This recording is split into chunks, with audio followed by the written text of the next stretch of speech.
Hey, what's up, guys? Instead of a deadly duo, here we have a terrible, terrifying trio. Right, the Mummy films. I went over the old Mummy films, the Universal ones, and they're great.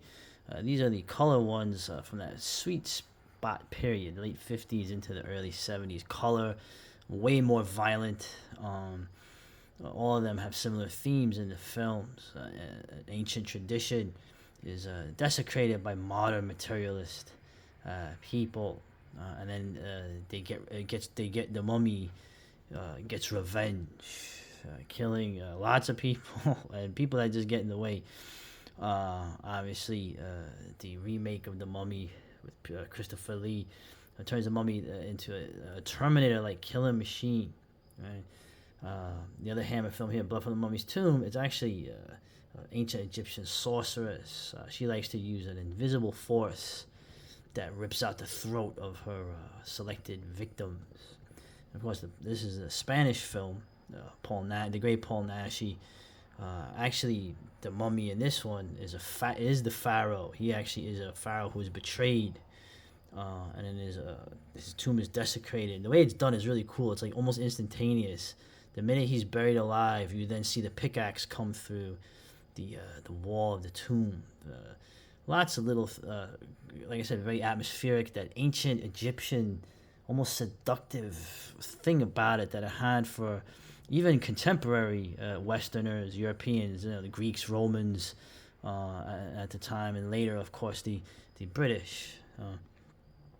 This film in particular too, it's interesting. Shot in London in the early '70s, but every shot they do, they manage to make sure that nothing modern gets in it. So it was actually a really good job of blocking there. Like I said, other common themes, double roles. I always like the double roles, particularly in this film. Naschy plays the pharaoh, the mummy, and he also plays the modern day henchman of the mummy. Okay, servant. Same thing here. Obviously, the main character, she looks just like the ancient Queen Tura. And here, of course, the device of that the Princess Ananka looks just like Peter Cushing's fiance, which is the only thing that saves his life. In one of the best friggin' scenes in this movie, where he shoots the mummy with a shotgun and doesn't even slow him down.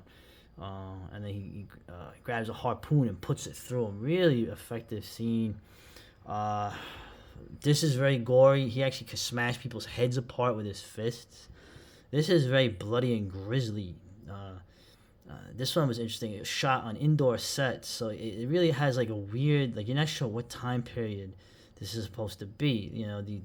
The boyfriend character has like a '20s car, but like a modern '70s stereo system. I'm trying to think what else there is in here. Here, the coolest scene also in the Mummy. Here, there's a lot of cool scenes.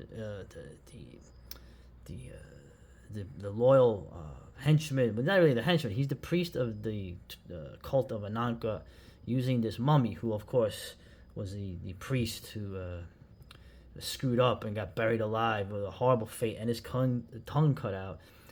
There's a scene where Peter Cushing is trying to get tactical information out of him, and he comes over and it plays the arrogant archaeologist. He's actually a very likable guy in this, unlike his father and the other guy. But you see when he talks to them, the cult leader is polite at first, but then he's like, "Why do you think it's okay to come invade our lands and take, our items and things of things we consider sacred?" Right?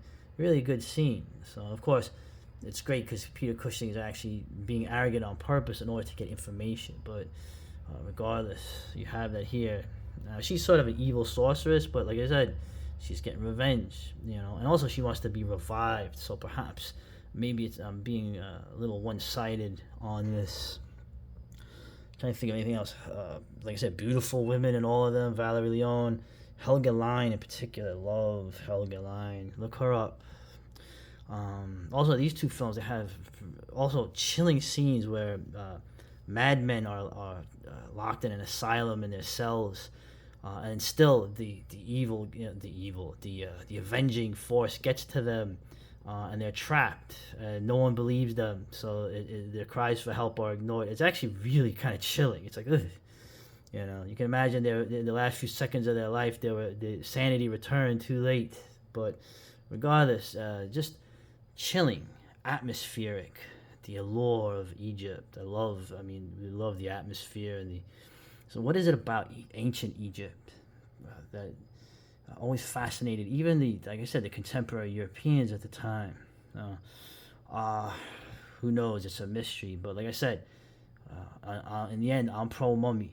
Okay, I know it's not popular to be pro mummy these days, but I am pro mummy. I am for the mummy kicking ass and taking names.